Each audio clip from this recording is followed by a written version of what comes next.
ফুল সিরাত যেটা, এটা পার না হয়ে কেউ থাকবেন, প্রত্যেককেই এটা পার হইতে হবে।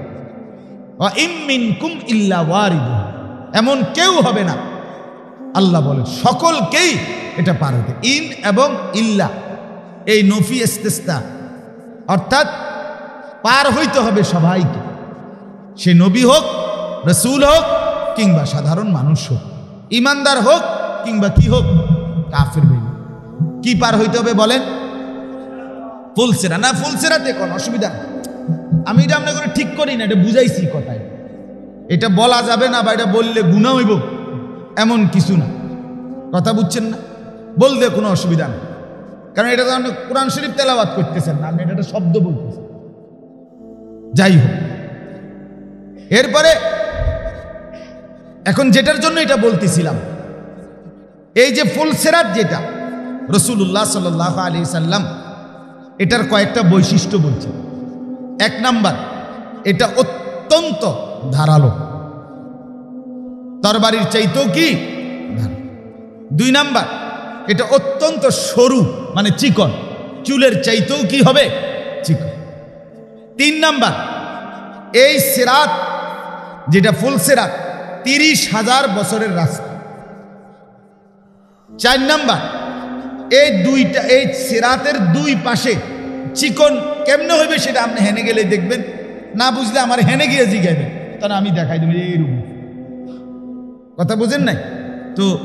এই সিরাত যেটা হবে ফুলসিরাত, আল্লাহ নবী সাল্লাল্লাহু আলাইহি ওয়াসাল্লাম বলেছেন এটার দুই পাশে রেলিং এর মতো, ব্রিজের যেরকম রেলিং থাকে, এই রেলিং এর মতো দুই পাশে আংটা আংটা বিভিন্ন এই আপনার নৌকা নদী পথের লঞ্চ স্টিমার যেটা পারে গিয়া গাঁথে যে এরকম আংটা আছে না, হ্যাঁ, নোঙ্গর লাগায় যেটা নোঙ্গর, এই আংটার মতো না এগুলো, এরকম আল্লাহ নবী বলেন এই সিরাতের দুই পাশে, ফুলসিরাতের দুই পাশে রেলিং এর মতো এরকম আংটা থাকবে।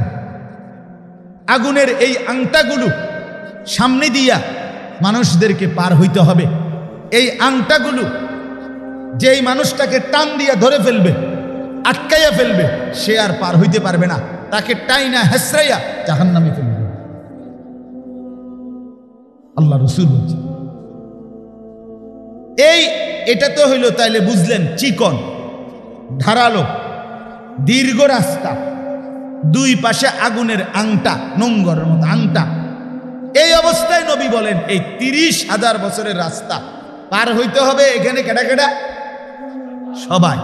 এই পুরাটা রাস্তা আল্লাহ নবী সাল্লাল্লাহু আলাইহি সাল্লাম বলেন সীমাহীন অমাবস্যার ঘুটঘুটে অন্ধকারের চাইতেও বেশি অন্ধকার থাকবে।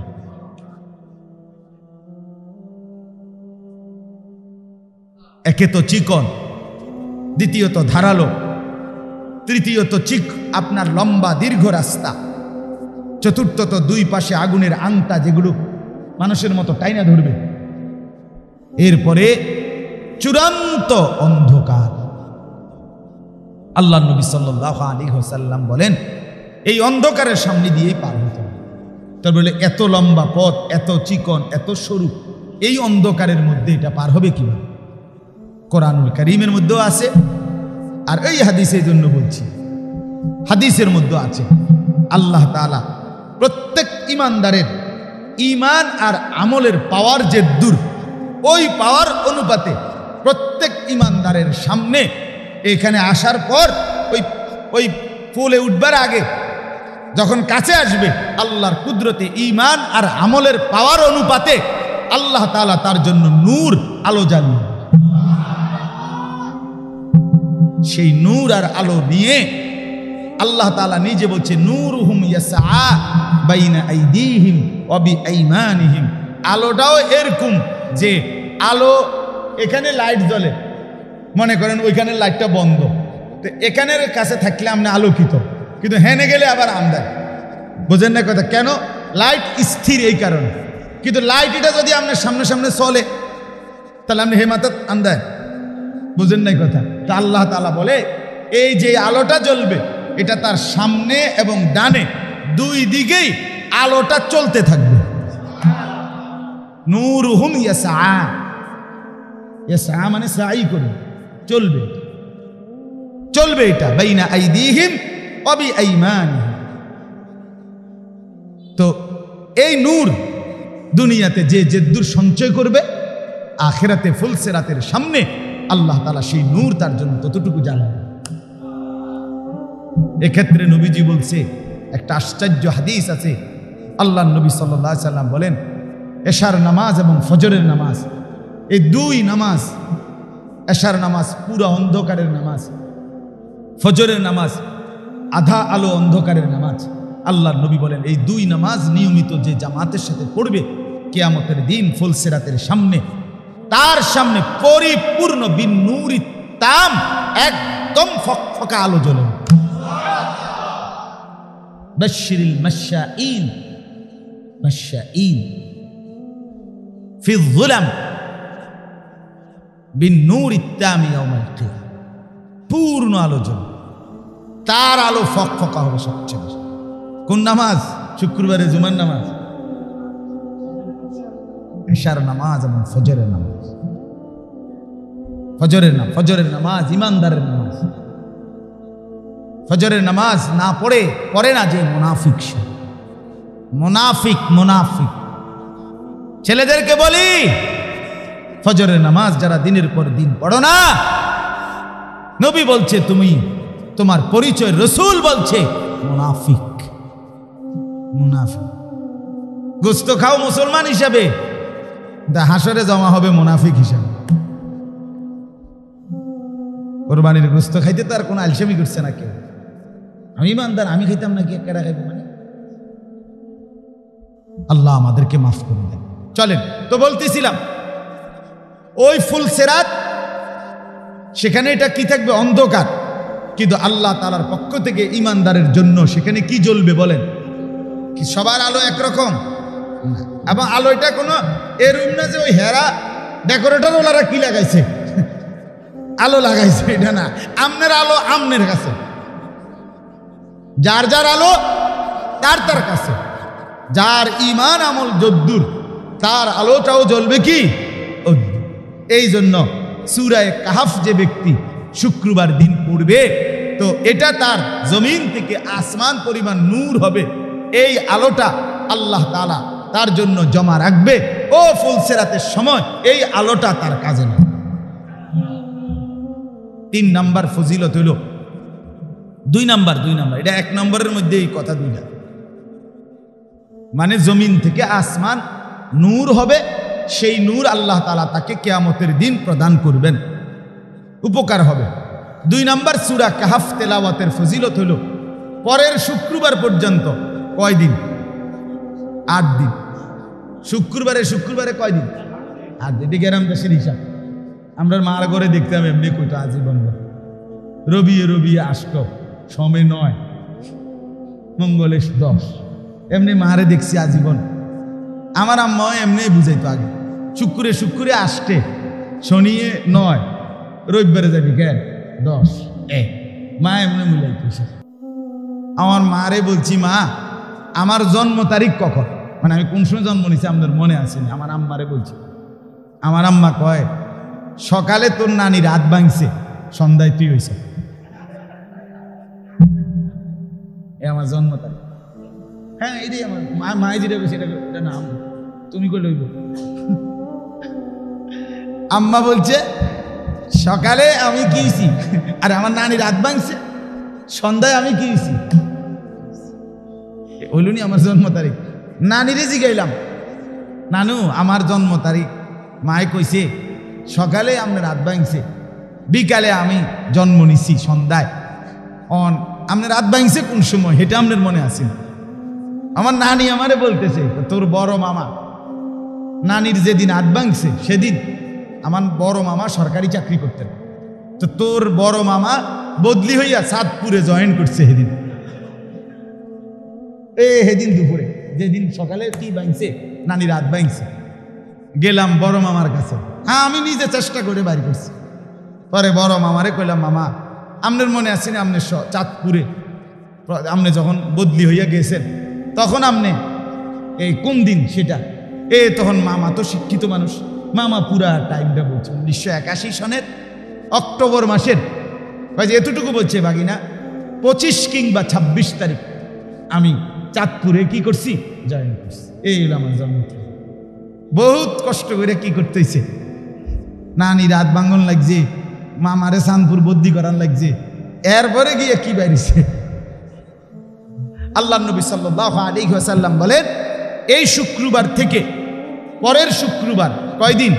8 দিন। এই 8 দিন আল্লাহ তাআলা তাকে যেই কোনো রকমের ফিতনা থেকে, মুসিবত থেকে আল্লাহ তাআলা তাকে রক্ষা করবেন। 3 নম্বর ফজিলত হইল, আল্লাহ নবী সাল্লাল্লাহু আলাইহি সাল্লাম বলেন, যে ব্যক্তি সূরা কাহফ তেলাওয়াত করবে শুক্রবারে, পরের শুক্রবার পর্যন্ত যদি দাজ্জাল বের হয় তো আল্লাহ তাআলা তাকে দাজ্জালের ফিতনা থেকে রক্ষা করবেন। এই হলো সূরা কাহফের ফজিলত। আপনাদের শুনবার পরে দায়িত্ব হইল সুবহানাল্লাহ বলে আমগোর হাতে দায়িত্ব দিয়ে দেওয়া, যে হুজুর খুব গুরুত্বপূর্ণ, আপনারা পড়েন। ঠিক না? কথা বলেন না কেন? আপনাকেও কাজ করণীয়, সাধারণ মুসলমানের করণীয় হইল আমরা কান্দে উড়াই দেওয়া, নাকি সবাই পড়া? সবাই পড়াও। বিশেষ করে যারা ইতিমধ্যে আল্লাহর কোরআন পড়তে পারেন আপনারা দয়া করে পড়ুন, চেষ্টা করবেন। যারা কোরআন শরীফ পড়তে পারেন ইনশাআল্লাহ বরকত হবে, জিন্দেগির বড় বরকত হবে, অনেক বড় উপকার হবে।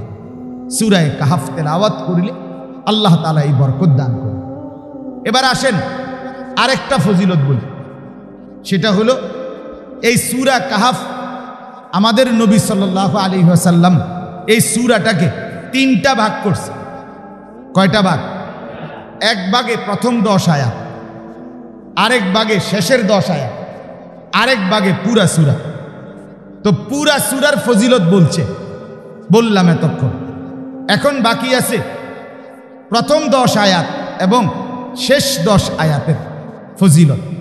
আল্লাহ নবী সাল্লাল্লাহু আলাইহি ওয়াসাল্লাম হযরত আবু দারদা রাদিয়াল্লাহু তাআলা আনহু থেকে বর্ণিত, নবীজি সাল্লাল্লাহু আলাইহি ওয়াসাল্লাম বলেন, যে ব্যক্তি সূরা কাহফের প্রথম 10 আয়াত মুখস্থ করবে, পড়বে, মান হাফিজা 10 আয়াতিন মিন আউয়ালি সূরাতিল কাহফ উসিমা মিনাদ দাজ্জাল। যে ব্যক্তি সূরা কাহফের প্রথম 10 আয়াত পড়বে, মুখস্থ করবে, তেলাওয়াত করবে নিয়মিত, আল্লাহ তাআলা তাকে দাজ্জাল থেকে বাঁচিয়ে দিবেন, নবীজি বলছে। আরেকটা হলো ওই শেষের 10 আয়াত, এটারও সেম ফজিলত। নবীজি বলেন, মান কারা আল 10 আল আওয়াখির মিন সূরাতিল কাহফ উসিমা মিন ফিতনাতিদ দাজ্জাল। যে ব্যক্তি সূরা কাহফের শেষ 10 আয়াত নিয়মিত তেলাওয়াত করবে, আল্লাহ তাআলা তাকে দাজ্জালের ফিতনা থেকে রক্ষা করে দিবেন। আমার বাপ, এবার শুধু খুব দ্রুত ছোট্ট কয়েকটা হাদিস শুনেন, তাহলে আপনি আন্দাজ করবেন দাজ্জাল কেমন, আর কিছু হবে। 2 নাম্বার, আল্লাহ নবী সাল্লাল্লাহু আলাইহি ওয়াসাল্লাম বলেন হাদিসের মধ্যে, আনদারতুকুমুদ দাজ্জাল, 3 বার বলছে কথাটা।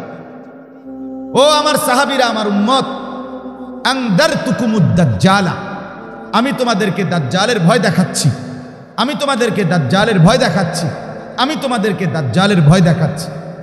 এরপরে নবীজি বলেন, ফাইন্নাহু লাম ইয়াকুন নাবিয়্যুন ক্বাবলি ইল্লা ক্বাদ আনদারা উম্মতি। নবীজি বলেন, শোনো কেন 3 বার ভয় দেখাইলাম? যে আমার আগে এমন কোন নবী পৃথিবীতে যায় নাই, যত নবী আমার আগে পৃথিবীতে আসছে এবং অতিবাহিত হয়েছে, প্রত্যেক নবী তাদের উম্মতকে দাজ্জালের ব্যাপারে ভয় দেখাইছে। দাজ্জাল এতটা ভীতিকর। আদম থেকে ঈসা সমস্ত নবী তাদের উম্মতকে দাজ্জালের ভয় দেখাইছে। সবাই বলছে দাজ্জাল থেকে বাঁচো, দাজ্জাল থেকে বাঁচো, দাজ্জাল থেকে বাঁচো। নবীজি বলেন, আমিও তোমাদেরকে ভয় দেখাই। এবার দাজ্জাল কেন এত ভয়ঙ্কর, দাজ্জালের ফিতনা এতটা বিপজ্জনক কেন, আমি খুব দ্রুত সংক্ষেপে কথাগুলো বলতেছি। আমরা প্রত্যেকেই বুঝি, আলহামদুলিল্লাহ, যে এখানে যারা আছি সবাই বুঝি, এক মানুষের জীবনের সবচেয়ে বড় সম্পদের নাম, নেয়ামত, সেটা হলো ঈমান। কি বলেন? কালেমার চাইতে দামি কিছু আপনার আমার আছে কি? ঈমানের চাইতে দামি কিছু আপনার আমার আছে কি? গোটা পৃথিবী যদি আপনি 100 বারও পান, অথচ আপনি বেঈমান, আছে কি কোনো মূল্য? আপনি যদি ঈমানদার কিন্তু আপনি যদি গোটা পৃথিবীও না পান, হাসরের ময়দানে আপনি দামি কিনা বলেন? তাহলে এক মানুষের জীবনের সবচেয়ে বড় সম্পদ, সর্বশ্রেষ্ঠ নিয়ামত, সেটা হলো ঈমান। ঈমান, জীবনে কিছুই পেলেন না, আল্লাহকে পেলেন, সব পাইলেন। আমার শায়েখ আল্লামা মুফতি মুশতাকুন নবী সাহেব বলে, তুমি আল্লাহকে হারিয়ে গোটা পৃথিবীও যদি পাও, তুমি কিছুই পাইলা না। তুমি আল্লাহকে পেয়ে যদি গোটা পৃথিবীও হারাও, তুমি কিছুই হারাইলা না। আল্লাহকে হারিয়ে সব পাওয়া পাওয়া না, আল্লাহকে পেয়ে সব হারানো হারানো না। আল্লাহ হারাইলে সব হারা, আল্লাহ পেলে সব পাওয়া। जो तू मेरा तो सब मेरा, যখন তুমি আমার সবই আমার। फलक मेरा जमीन मेरी, आसमानो আমার जमीनो আমার। अगर एक तो नहीं मेरा तो कोई शै नहीं मेरा, যখন আল্লাহই আমার না হয় তখন আমার কিছুই নেই। আমি তো সব সময় বলি, বাপ, দুনিয়ার এই ভোগ বিলাস আরাম আয়েশ, দালান বলেন, বাড়ি বলেন, বিল্ডিং বলেন, খাদ্য বলেন, খাবার বলেন, স্ত্রী বলেন, সন্তান বলেন, আয় বলেন, রোজগার বলেন, খাট বলেন আর পালং বলেন আর সোফা বলেন, এ তো আল্লাহ তাআলা কাফেরকেও দিচ্ছে, বেঈমানকেও দিচ্ছে, ইহুদি, খ্রিস্টান, নাস্তিক, মুরতাদ, সবাইকে তো আল্লাহ তাআলা দুনিয়া ভোগ করাচ্ছে। কিন্তু ঈমান তো আল্লাহ তাআলা সবাইকে দেয়নি, দিছি কি বলেন? তাহলে ঈমান যে পেল, সে আলাদা কিছু পায়নি, সে আলাদা সম্পদ পেল, আলাদা নেয়ামত। তাহলে অতএব ঈমান হলো সর্বশ্রেষ্ঠ দামি সম্পদ। এই দাজ্জাল যেটা বললাম, কেন এত ভীতিকর? সব নবী ভয় দেখাইছে, সমস্ত মানুষের জন্য সবচেয়ে বড় বিপদ। কেন? দাজ্জাল যখন নবীজি বলছে আখিরি জামানায়, ওই হাদিসটা রয়েছে এখানে, ওই যে নবীজি যে বলছে, আমি তোমাদেরকে 3 বার বলছি, ভয় দেখাইলাম, এবং কোনো নবী যায় নাই যে তোমাদের তার উম্মতকে দাজ্জালের ভয় দেখায় নাই। এরপরে আরেকটু রয়েছে, নবীজি বলেন, ফাইন্নাহু ফীকুম আইয়াতুহাল উম্মাহ, হে আমার উম্মত, সব নবী ভয় দেখাইছে, কিন্তু শুনে নাও, আমার বেলায় কিন্তু শুধু ভয় না, বরং আমার উম্মতের সামনেই নিশ্চিত দাজ্জাল আসবে। কারণ আমার উম্মতের পরে আর উম্মত নাই, এরপরেই কিয়ামত, এরপরে ইসরাফিলের ফু। কাজেই আমার উম্মতের কারো না কারো সামনে কে আসবে? দাজ্জাল। হয় আমি, নয় আমার ছেলে, নয় আমার নাতি, একজন না একজনের সামনে দাজ্জাল আসবেই আসবে। তো দাজ্জাল এতটা ভীতিকর কেন? আল্লাহর নবী সাল্লাল্লাহু আলাইহি সাল্লাম বলেন, দাজ্জাল ইন্নাহু শাবুন, দাজ্জাল একটা যুবক যে পৃথিবীতে আত্মপ্রকাশ করবে, একটা জলজ্জন্ত মানুষ এবং যুবক। নবীজি বলছে, কাতাতুন, তার চুল হবে এলোমেলো, চুল হবে বিশ্রী ধরনের, জিফালুশ শার, ভীতিকর চুল। কোথাও বলছে মিন ওয়ারাইহি হুবুক হুবুক, সিটি কাটা, তাক তাকওয়ালা, থাক থাকওয়ালা চুল। কোথাও বলছে জাদুর রাস, এলোমেলো কোকড়ানো বিভিন্ন মডেলের, এই যে এখনকার ছেলেরা যে চুল কাটে, এটাই চুল, দাজ্জালের চুল। আল্লাহ নবী সাল্লাল্লাহু আলাইহি সাল্লাম বলেন, একটা যুবক আত্মপ্রকাশ করবে এবং তার চুল হবে বিকৃত, আওয়ারুল আইন, কানা, চোখ একটা থাকবে না, চোখ একটা কানা, মাকতুবুন বাইনা আইনাইহি কাফের, যার 2 চোখের মাঝখানে কপালে লেখা থাকবে কাফের। ইয়াকরাউহু কুল্লু মুমিন, যেই কোনো ঈমানদার মুমিন, যে মুত্তাকি, সে নিশ্চিত ওই লেখাটা স্পষ্ট পড়তে পারবে। তো এরকম এই দাজ্জাল বের হয়ে 40 দিন পৃথিবীতে থাকবে। এই 40 দিনে সারা পৃথিবী, মক্কা এবং মদিনা ব্যতীত বাকি পৃথিবী সে ভ্রমণ করবে। কোটি কোটি কোটি কোটি কোটি কোটি মুসলমান ইমানদারের কে একসাথে সে 40 দিনের মধ্যেই ওই লোকটাকে, এই দাজ্জালকে খোদা স্বীকার করাইয়া বেঈমান বানায়। তার মানে কি বোঝা গেল? দাজ্জাল কেন ভয়ঙ্কর? অন্য যে কেউ বিপদে ফেলাইয়া হয়তো বাতের টান খাইতে পারে, অথবা অসুখ বিসুখ একটা কিছু হইল, এটা একটা মুসিবত। কিন্তু দাজ্জাল আসবে কোটি কোটি মুসলমানের ঈমান নষ্ট করার জন্য, বেঈমান বানাইবার জন্য। তাহলে কোনো মানুষ যখন ঈমান হারা হয় তার আর থাকে থাকে। এই জন্য নবী বলছেন দাজ্জালই হচ্ছে সবচেয়ে ভয়ঙ্কর বিপদ, কারণ দাজ্জাল ঈমান নিয়ে যাবে। কে নিয়ে যাবে বলেন? রাসূলুল্লাহ সাল্লাল্লাহু আলাইহি ওয়াসাল্লাম বলছেন কিভাবে ঈমান নিবে এই যুবক? সে 40 দিনে মানুষকে বেঈমান বানাবে কিভাবে? দুইভাবে। কয়ভাবে বলেন? এক নাম্বার, সে কিছু অলৌকিক শক্তি দেখাবে আল্লাহরই কুদরতে।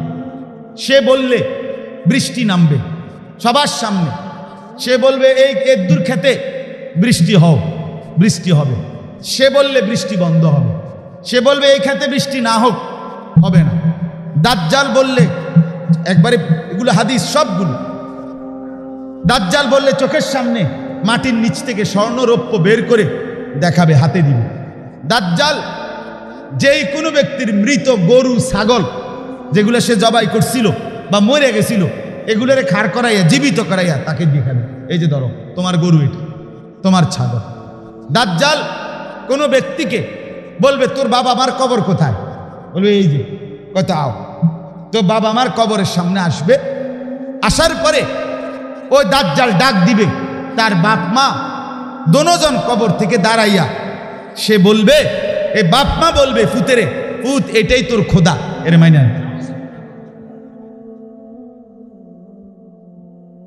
হত্যা করে কল্লা ফালাইয়া আবার লোকটাকে জীবিত করে দেখাবে। দাজ্জাল বললে নদীতে পানি বইবে, খালে পানি বইবে। দাজ্জাল বললে সাথে সাথে শুকাইয়া যাবে। আচ্ছা বলেন, এগুলো কেউ একজন মানুষের মধ্যে যদি এরকম 15-20টা আইটেমের শক্তি দেখে, কি পরিমাণ মানুষ বেসামাল হয়ে যাবে? কথা বলেন না? ঈমান রক্ষা করা কঠিন হবে কিনা বলেন? একদিক বলছি, দুইভাবে। আরেকটা হলো নবীজি সাল্লাল্লাহু আলাইহি সাল্লাম বলেন দাজ্জাল আগমনের আগে পৃথিবীতে 3 বছর দুর্ভিক্ষ থাকবে। 3 বছর দুর্ভিক্ষ থাকবে। কি থাকবে? দুর্ভিক্ষের কারণে মানুষ, 3য় বছর আসমান থেকে এক ফোঁটা বৃষ্টি হবে না, জমিনে ফসল উঠবে না। নবীজি বলেন ঘর বাচ্চা বিবি পরিবার নিয়া মানুষ যখন চিৎকার হাহাকার করবে 3 বছরের টানা দুর্ভিক্ষে, ফায়াখরুজুদ দাজ্জাল, দাজ্জাল তখন বের হবে। দাজ্জালের কাছে তখন জিবালু খুবজিন, রুটির পাহাড় থাকবে, জিবালু লাহমিন, গোশতের পাহাড় থাকবে, ওয়া নাহরুম মিন মাইন, পানির নহর থাকবে। আল্লাহর নবী বলেন রুটি, গোশত, পানি, এই 3 জিনিস হিউজ পরিমাণ, পর্যাপ্ত পরিমাণ নিয়ে দাজ্জাল তার বাহিনীকে সাথে নিয়ে সারা পৃথিবী ঘুরে বলবে যার যত খাদ্য খাবার দরকার আমার থেকে নেও, বিনিময়ে শুধু আমাকে খোদা মেনে নাও। ডাকে জিজ্ঞাসা করবে তা'লামু আন্নী রাব্বাক, তুমি কি মেনে নিচ্ছ, বুঝে নিচ্ছ যে আমি তোমার খোদা? ক্ষুধার্ত মানুষ, যার বিবি ক্ষুধার্ত, কোলের বাচ্চা ক্ষুধার্ত, যার ছেলে মেয়েরা চিৎকার করছে, এই অবস্থায় লোকটা কতক্ষণ সহ্য করবে? কথা বলেন না? কথা বুঝেন নাই আমার? করোনার 4 মাসের লকডাউনের কথা মনে নাই? 4 মাসের লকডাউনে কেমন হয়েছিল আমাদের হালাত, যখন চতুর্দিকে খাদ্য পানীয় খাবার, যখন মানুষের আয় রোজগার বন্ধ ছিল। মাত্র 4 মাসে আমাদের হালাত কি হয়েছিল, সেটা যদি 3 বছর হয়। এবং আল্লাহর নবী বলছে অতএব সন্দেহ করার সুযোগ আছে তো? কথা বলেন না কেন? হায় আল্লাহ, এই দুইভাবে, এক হলো কিছু কি দেখাবে, শক্তি দেখাবে, আরেক হলো ক্ষুধা এবং দারিদ্রতার দুর্ভিক্ষের সুযোগ নিয়ে খাদ্য পানীয় খাবার দিয়ে বেঈমান বানাবে। এই দুইভাবে। তাহলে আল্লাহর নবী এই জন্য বলছে আমার উম্মত, একে তো সে ঈমান নিয়ে যাবে, দ্বিতীয়ত দারিদ্রতার সময় আসবে, অভাবের সময়, তৃতীয়ত শক্তি দেখাবে, অলৌকিক শক্তি, তখন কোটি কোটি দুর্বল ঈমান, হায় বিগত 5 বছর যে নামাজ পড়ে না, 1 বছর যে নামাজ পড়ে না, ফজরের নামাজ যে সেজদা করে না, যার ঘরে পর্দা নাই, যার স্ত্রী সেজদা করে না, ছেলে মেয়ে বন্দিগি করে না, সবাই দুনিয়া কামাই করতেছে, ছেলে মেয়ে নারী পুরুষ সবাই টাকা রোজগার করে, আর টাকার বুঝ হয়ে সারলে বাকি টাইম বিনোদন করে। কেউ মোবাইল টিপে, কেউ ছবি দেখে, কেউ নাটক দেখে, কেউ টেলিভিশন দেখে, কেউ চা দোকানে গপ মারে, কেউ বিড়ি খায়, কেউ পান খায়, কেউ গপসপ করে, মানে আলাদা কোথাও যাবে কেউ, আখেরাত পরকাল এই নিয়ে কোনো জওয়ান বলেন বুড়া বলেন কারোর মধ্যে কোনো ভাবনা নাই। এরকম বেখেয়াল জাতি, খামখেয়ালি মানুষ, এরা যখন অভাবে পড়বে, এরা যখন এই অলৌকিক ভেলকি দেখবে, তখন ঈমান বাঁচানো সহজ হয়ে যাবে না। আল্লাহ নবী বলছেন আকসারু মান ইয়াতবাউহু আন-নিসা, নবী বলছেন হাদিসে দাজ্জালকে সবচেয়ে বেশি অনুসরণ করবে মহিলারা। বেড়িয়ে এটি দেখলে কব ও মা কিতারে খোদা, এবারে তো খোদা না, তুই এত বালা খোদা তুই কই পাবি বেড়া? কথা বলেন না কেন? বেডিরে যদি কন আপনি শুধু এই গাছটার মধ্যে হুতা বানলে, লাল সুতা বানলে আপনার 30-40 জন জীবুত হইব, বুড়ি বান্ধা লাগবে হুতা, ঠিক কিনা বলেন না কেন? যত জায়গায় ভণ্ডামি হয়, বেসরা যত, সেখানে নারীর আড্ডা বেশি দেখবে, সেখানে নারীর আড্ডা। মহিলাদের দিল দুর্বল থাকে, এবারে শুধু কইবেন বাঁশ মুয়ার মধ্যে পানি পড়ে, হ্যাঁ বাঁশের গাছ, বাঁশের করফুল থেকে এটা খাইলে রোগ বালা। ফজরের আগে দেখবেন কয়েকশো মহিলা সিরিয়াল ধরে লেছে, ঠিক কিনা বল? এরম তো হয়েছে, অসংখ্য হয়েছে। বুঝেন আমরা ঈমান কত দুর্বল। রাতের 11টা বাজে কইছে আজান দাও, দিয়ে লাইছে আজান, সারা দেশে আজান, কিও কি ইচ্ছে করোনা ভালো হয়ে যাবে। বলছে চা খাইতো কোন বাচ্চা বলে, কইছে মোর জন্ম নিয়া, কইছে সবাই কইছে রং চা খাইতে, চিনি ছাড়া সবাই চা খাওয়া শুরু করছে। আমি দেখছি একজন আমার পরিচিত এক লোক বলছে আমিও চা খাইছি। আমি অবশ্যই চিনি দিচ্ছেন না? কয় না চিনি দিচ্ছি, কাল্লা সারাইছে, চিনি দিলে তো ডায়াবেটিস হইতো আপনার। এই হলো অবস্থা। যাই হোক, আমাদের ঈমান দুর্বল, আমরা বেআমলের কারণে, আল্লাহর নাফরমানির কারণে আমার ভাই আমাদের ঈমান দুর্বল। এই যুবকরা কিভাবে দিন বাঁচাবে? বলে যে ছেলেটা 365 দিনে কোনোদিন ফজরের নামাজ পড়ে নাই একটা বছর, এই ছেলে হিম্মত পাবে? বলে এটা তো স্লোগান না, এটা নিজের ঈমান বাঁচানো। কথা বোঝেন না? এটা কোনো মিছিল মিটিং না, এটা জীবন বাঁচানো, ঈমান বাঁচানো। তো বলতেছিলাম আল্লাহ নবী সাল্লাল্লাহু আলাইহি ওয়াসাল্লাম বলেন এই অভাব, দারিদ্রতা, দুর্ভিক্ষ, এই শক্তি, এই সব কিছু নিয়ে দাজ্জাল, তার সাথে 70,000, আল্লাহ নবী বলছে 70,000 ইহুদি 24 ঘন্টা তার সাথে থাকবে, তার বাহিনী। এই বিশাল বাহিনী নিয়ে দাজ্জাল যখন মানুষকে বলবে ঈমান দাও, দুনিয়া নাও, যা লাগবে নাও, বিনিময়ে কি দিয়ে দাও, মানুষ ঈমান হারায়। এই জন্য নবী বলছে উম্মত এটা হবে, এটা হবে, এটা হবে, কোনো সন্দেহ নাই। কারণ আগের নবীর উম্মতদের আমলে চলে গেছে, এখন একমাত্র এই পৃথিবীতে আছি শুধু আখিরি নবীর উম্মত আমরা, ঠিক কিনা বলেন? এখন হতে পারে আমি কবরে চলে গেলাম, মনে করেন আমার ছেলের সামনে আসলো, আমার নাতির সামনে বের হইল, তো আমি কি চাইবো আমার ছেলে, নাতি, বংশধর তারা জাহান্নামী হোক? কথা বলেন না? তাইলে বলে, তাইলে বলে। এই জন্য আশ্চর্য হাদিস মাহবুব সাহেব শুনেন, আমি নিজে পড়ছি। রাসূলুল্লাহ সাল্লাল্লাহু আলাইহি ওয়াসাল্লাম বলেন দাজ্জাল কখন বের হবে? নবীজি বলছেন লা ইয়াখরুজুদ দাজ্জাল হাত্তা ইয়াদহালান নাসু যিকরাহু। লোকেরা যখন দাজ্জালের আলোচনা ভুলে যাবে তখন দাজ্জাল বের হবে। ওয়া হাত্তা তাতরুকাল আইম্মাতু যিকরাহু আলাল মানাবির। নবী বলেন ইমাম সাহেবরা মিম্বরের মধ্যে যখন দাজ্জালের আলোচনা বলতে ভুলে যাবে তখন দাজ্জাল বের হবে। এই আলোচনা হবে না, তখন সবাই শুনবে না এগুলো। কি কয় না কয় হুজুর, নগদ লইয়াই বাসি না, বাহির খবর লইয়া বইয়া দিছে। বুঝেন না কথা? চালাক মানুষ আছে না বেটকে ওই বিড়ি খাবি না বেড় ওটা তো হতুয়ার চড়ে উড়াইয়া দিব রাখ বেড়া কোনাইকার কি লইয়া বইয়া রয়েছে হুজুররা বুঝছেন না এই